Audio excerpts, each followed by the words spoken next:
All right, looks like we are good to go. What is going on, everybody? Oh, hold up, wait. The fuck were you doing in there?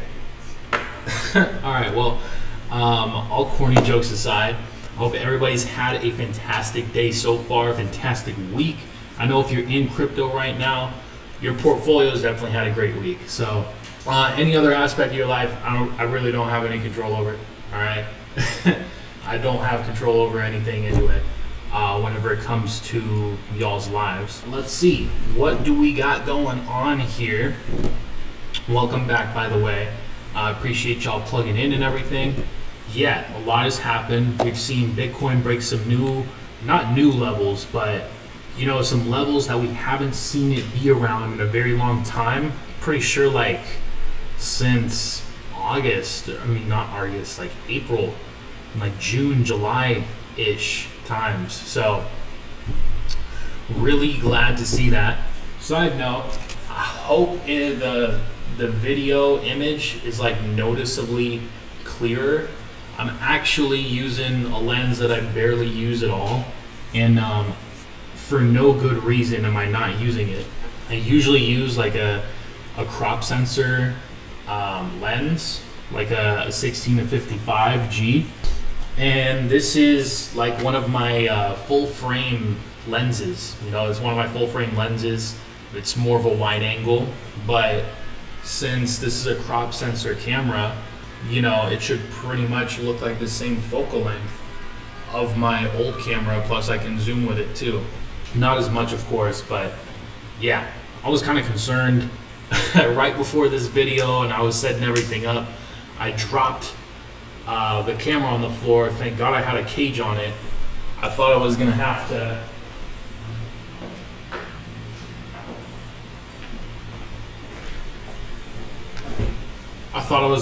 whip up. Jeez, I'm like super clumsy today. But yeah, I thought I was going to have to whip out this big ass behemoth over here to go ahead and record today's video with. You know what, let's just do a quick little appreciation of what this thing looks like. Damn, nah, this image quality is definitely better than the lens that I've been using for my past videos. Way freaking clearer. Wow. Yeah, get a G Master lens if you got a Sony, guys. This is crazy. But yeah, definitely worth the investment. I freaking love these decals. AlphaGuard, please sponsor me if you you watch these videos. Sponsor my videos. You know, I'm a very big advocate for your camera skins. Freaking love this. Crypto funded, by the way. But without further ado, we are gonna jump right into the sauce today with a beautiful HD image of me reacting to the markets. Let me go ahead and adjust this angle right here. And then let's jump right into it. By the way, if you guys see that box in the background, my pronunciation issues are already kicking in, but that box in the background is a shipment from the Helium network. Y'all don't know about Helium. It's a Internet of Things blockchain. Really cool. Very good opportunity to front run. Well, very good opportunity to go ahead and capitalize on a brand new space. And yeah, I set one up in my new place right now, or not now, but like a couple days ago. It's just catching up, syncing with the blockchain and everything right now, but it's a good way of passive income, much more income producing opportunity than just straight Bitcoin mining with a lot less overhead. So see if I'll jump into that by the end of the session. I already see I'm like 5 minutes in. I love to ramble. So without further ado, let us jump right into this. And honestly, before I even bring this up, I was looking at Bitcoin this morning. I want to show y'all just the exciting movements that we've seen since pretty much the last week. I mean, let's see here. Where were we whenever I talked to you guys last? I mean, we were talking about a week ago, and we've seen this thing just run to up to 30% in price increase over the past week. So if you haven't heard what's been happening, now's a really good chance to know, because like this is very, very good signs. I'm loving what I'm seeing. It's doing a healthy retracement right now. It's going to give a good opportunity to enter Bitcoin if you missed it, down at these levels and at those. But I'm going to break these down for you guys too, because I actually looked at Bitcoin in a larger time frame to kind of see what I can analyze for y'all whenever it comes to price action.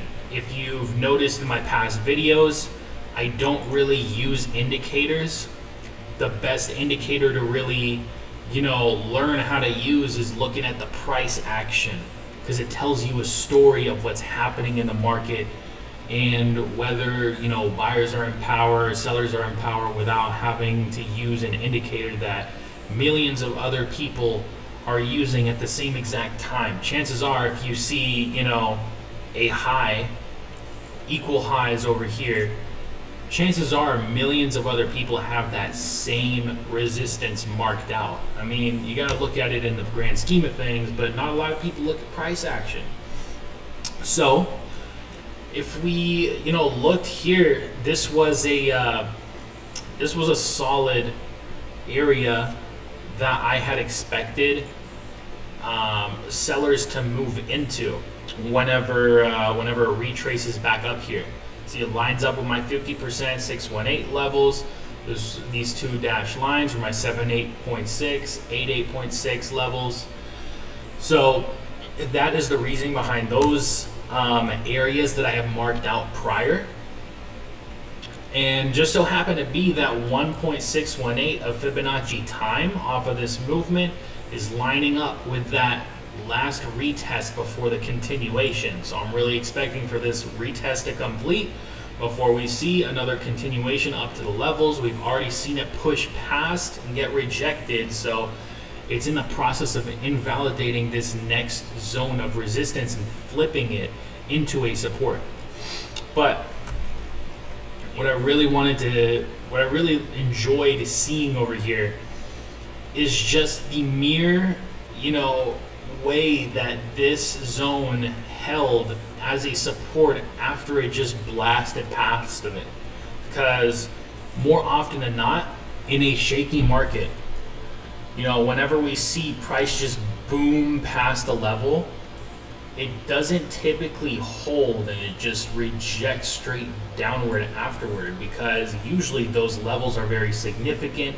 We see a lot of sellers step in, and if it just moved straight vertically, maybe the seller's orders didn't get a chance to fill in and actually gave sellers more of an opportunity to sell at a higher price, increasing their profits, and the bulls get liquidated and whatnot in their positions. But we saw a nice strong hold of the area. It did not want to go past below like half of the zone. Let me go ahead and measure 50% of this box and mark out the 50% level.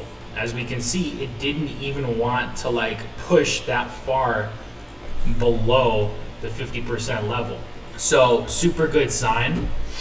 And then we see here a couple retests, and if we really zoom in on the higher time frame of things, where was it? Was it over here? Okay. Yeah. I believe it was right here. This is what I wanted to see. So, we seen this nice healthy holding of the zone. What I really paid attention to was this pattern right here. I'm going to leave that over here. You know what I'm going to do is actually replicate more of that pattern over here. I'll leave that here for later. Okay, we're going to let the market play out its thing. And what I really want you guys to pay attention to is where this stuff is retracing to within these movements.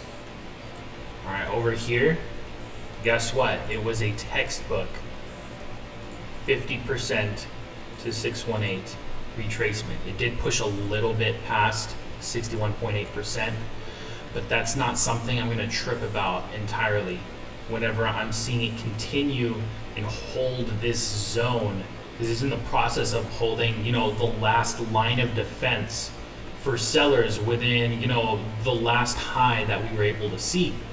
As we see it break above, it's officially establishing a bullish nature within this time frame, right? I believe maybe it was this area. No, it wasn't. Was it possibly down here? Let's check.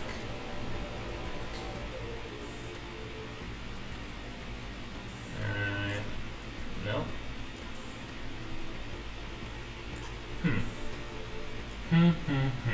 That is unimportant, but could have sworn I did see a nice, flawless, 50% 618 retracement earlier on. And I just wanted to go ahead and mark that out, but either way, we don't have to pay attention to that as much because the heavier point is actually around here. So let's let this play out a little bit longer. We saw immediately a straight, strong, bullish push up to this previous level that we have seen as a past friction point within the market. Let me go ahead and take this off of auto. It was a nice established friction point within the market. You see it time and time again become either a point of,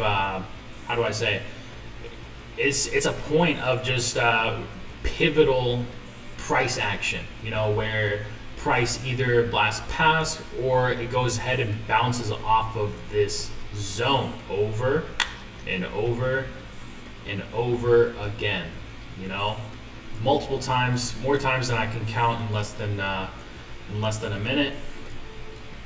But just know, I keep those levels for the sake and purpose of, identifying during a bull run where it can see some potential areas for entries if I miss the previous opportunities lower down, around, lower down around these areas, 37,000, which didn't get visited around here. We saw more of a $40,000 retrace, right?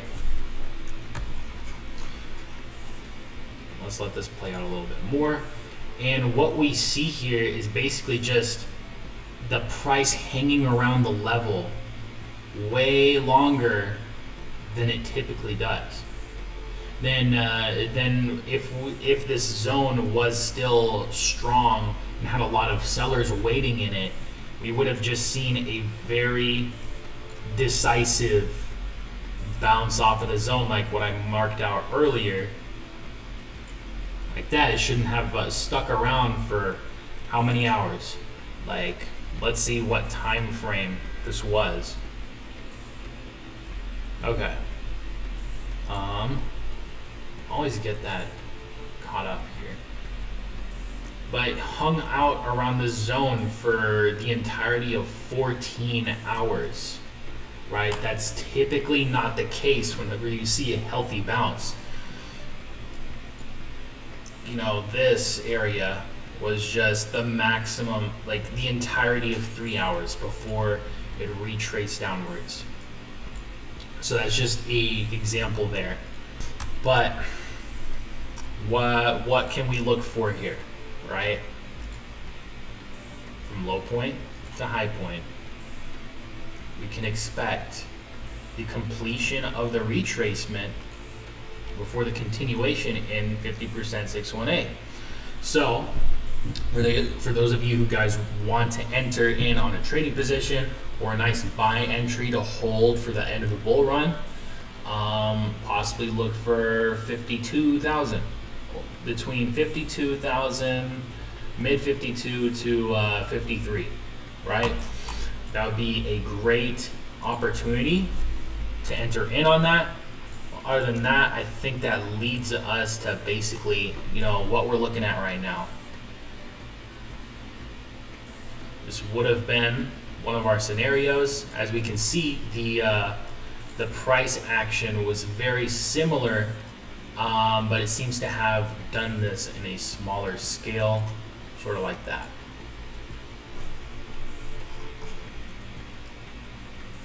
Like this, right? All right, I'm gonna leave that marked out, honestly. If you were to take in a buying position, I'd look for, this would be the first entry point, second entry point. Stop loss would probably be around here. As we've seen, it's an established level, and based off of that, what I could do is extend off of the retracement from here. So let's say that was our entry. Right? This could be our take profit 1, which would amount to a 1 to 8 risk to reward, roughly almost 1.8 point, about 1 to 8.5. And think about it like, you're risking $1 to make $800. I'm sorry, not $1 to make $8, or $8.36 to be very specific, or 100 to make $800, right? That's that kind of example of a risk to reward. This would be my next level to see it, and we're seeing that the confluence of these levels are lining up with these past levels of resistance. So it would be nice to see them, reach these levels right here. So the next one would be a 1 to 11 risk to reward. And let's say that it goes, up here. This one's a little bit of a stretch. I think that would take a lot longer. But if you do have the patience to hold it for weeks, if maybe even a month, by all means. But this one is a little bit outside of this past area. This dashed line over here represents the previous all-time high of Bitcoin that we need to break in order to start into price discovery mode. But this one would be a solid 1 to 16 risk to reward. Very nice numbers for the average trader. Imagine risking, 1% to make 16% of your account off of one trade, right? Whenever you're working on the long scheme of things or the bigger picture, hedge funds would go crazy over, trades that give them that sort of risk management. So at the end of the day, it's not how many dollars you're making in a trade, but really the risk management that you are conducting. So ETH is a lot similar. It hasn't been performing percentage-wise as much as Bitcoin has, but again, we do have a different structure whenever it comes to this on the larger scheme of things. Well, it's just percentage-wise. This was a much steeper move percentage-wise than this right here, right? As we can see, this will probably be better. See 27, all over here, we're seeing, almost 40%. So give ETH some time. It's just, consolidating, not really seeing as much major news happen in Ethereum's blockchain. As Bitcoin, we're seeing a lot more attention gravitate towards Bitcoin, but it's pretty much doing the same maneuvers price-wise. I need to clean up this chart after the session because it's starting to look a little bit noisy, so many dashes. And we can see this kind of get reflected within the ETH to Bitcoin chart, right? What I had previously marked out within here is over here. Go ahead and mark that out. What I had marked out was a 78.6 to 88.6 zone over here on a lower time frame, and even the 50% 618 zone over here.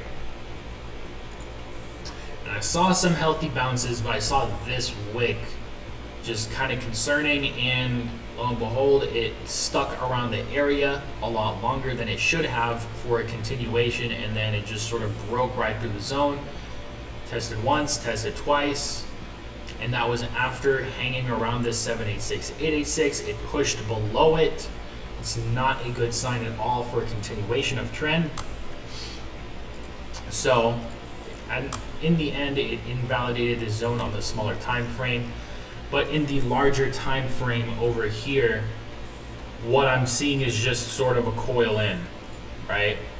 We're just seeing price slowly but surely squeezing within this zone until we're forced to make a bigger move, whether that's to the upside or the downside. Traders or investors usually call this a wedge, but on the larger time frame, we can see we're still in a bullish structure, right? On the very high time frame analysis, like the daily chart, where a candlestick is a day. Right now I'm on the 4-hour chart. So in the very basic breakdown of structure over the recent moves, this was a high, this was a low, and this was a higher high. So in the structure of things, this is the low that ETH to Bitcoin needs to break in order for me to consider, like, on the grand scheme of things for this bull run, Bitcoin, you know, overpowering ETH at that point. And at that point, I would just swap out to Bitcoin for the rest of the bull run to save my profits, volatility-wise, and still make profits whenever it comes to holding coins. So yeah, I'm not discouraged. I'm just waiting. This is just giving people who are holding Bitcoin and are aware of this chart, this ratio between the coins, to swap into, you know, Ethereum to, you know, have that outperform Bitcoin percentage-wise, then double back whenever it hits their percentage targets to secure even more profits at the end of the day. So yeah, either we're going to break this level or break this higher high into, you know, new, bigger prices, and then at that point, this low, I would consider a higher low, right? But this high needs to be broken first before I can consider this a higher low. So that's really what we're doing. We're not making any decisive movements. We're not making any higher highs, higher lows, higher highs, higher lows, lower highs, lower lows. Okay. I'm speaking too fast for my natural everyday talk. So that's what we got going on. Doubling back over to the DXY. I'm not really liking the amount of time that we're spending within this zone right here. Fundamentally, like, the DXY should have dropped off and plummeted by now. We're just seeing it hang out longer than logical, in my opinion. So we're really gonna see, like, what happens. I would be super surprised if, you know, the DXY continues to go upward towards this last line of defense for sellers. It's highly unlikely. We've seen a lot of economical news and issues pop up for the US dollar, and it just seems logical that, you know, we're going to start facing the consequences, United States as a whole, for all the money printing and the effects of inflation really take effect and really reveal itself and deal with the consequences of that for kind of billing our consequences of the next month, essentially. So yep, that's kind of what I got for charts wise. Now for all the major coins, I wish I could really dive deep within all these different altcoins and whatnot, but there's just a lot to break down whenever it comes to the major coins that are the most important to the market, that I can't really dive into them because I spend so much time trying to catch up on a week's price action, that if I were to cover all the coins I want to, these videos would go on for more than an hour. And mind you, a lot of this video is sort of clipped so that I don't take an hour, because I love to talk sometimes whenever it comes to sharing something that I'm genuinely interested in and invested in. So with all that being said, guys, that's kind of all I had for the week whenever it comes to what has happened recently. Obviously the markets are looking good. It's looking amazing for recovery. We've seen Bitcoin break out of a trading range. Ethereum is showing bullish signs, looking to catch up, and we're seeing good opportunities for buys for Ethereum versus Bitcoin. So a lot of profitable moves are lining up for you guys. I'm excited to see how this kind of plays out for everybody who's involved, and I appreciate y'all plugging into these sessions. So hope everybody has an amazing weekend. I'll see you guys next week, and as always, this is Adam, in charge of the cryptocurrency segment of MCubed, and I'm signing out.